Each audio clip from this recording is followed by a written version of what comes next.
You probably noticed that I have a lot of really weird ways to bend notes, and I do. And I think the best thing to do with bending is realize that there's a lot of different ways to bend to a note other than the conventional way that you've been brought up doing. Now, say you want to get to A,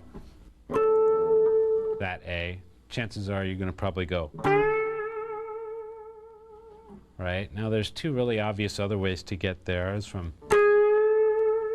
half step behind the note, or maybe even a step and a half.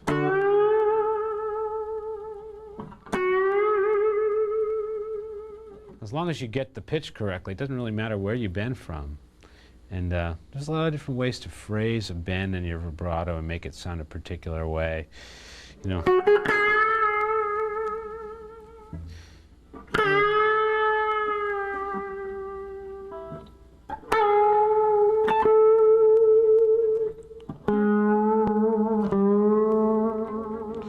Now, having these bends coming from weird notes is really nice when you're following a chord progression, because that allows you to hit a really strange note for a half a second and really grab the listener's ears. You know what I mean? Say the chord is D,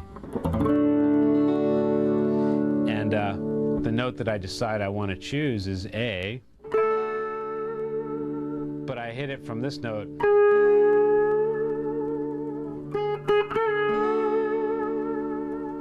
It's got a really attention-grabbing thing. I mean, if you play D and I hit it from here, it's real normal, but if I stop on this note, I'm really going to get your attention, because that note for that split second sounds really awful. You know, you've got D and A flat together. Not something you want to hang out on for too long, but if you get into pitch correctly quick enough, it's going to sound really nice. And let's try a lot of different ones. Keeping the chord D, let's take a bunch of different target notes and hit them from strange notes.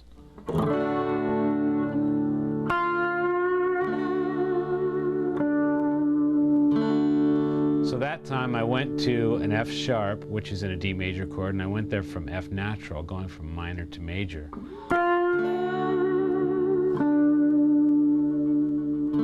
And now I'm going to go to the root from a D flat, which is the major seventh.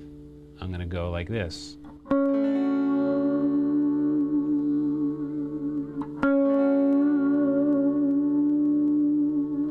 Now let's take a note that's totally illegal and go from like a D sharp and hit an E natural over the key of D.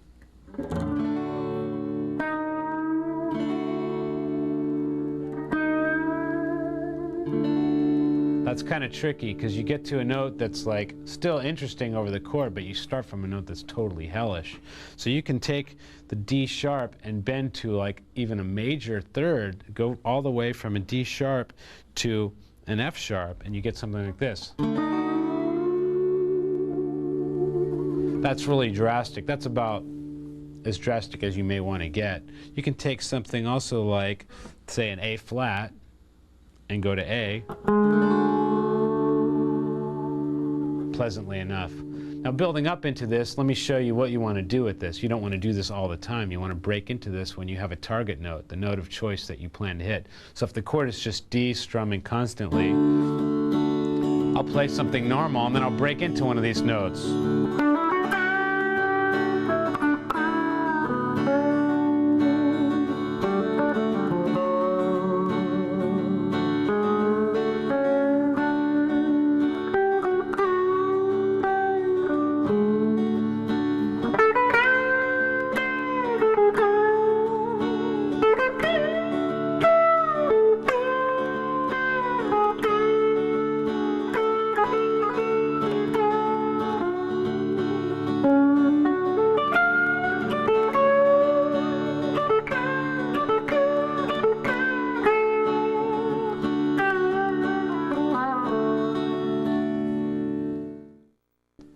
So basically, I had all these target notes, and I hit them from notes that are out of the chord, out of the scale, just notes that would sound really horrendous over a D chord. And those are easy enough to find. All you have to do is play a chord and play a note that doesn't sound good and bend it until it gets into pitch, and just store that into a memory bank in your head and remember where it is and how to get to it. And basically, one at a time, you'll just have this vocabulary of notes that you want to use.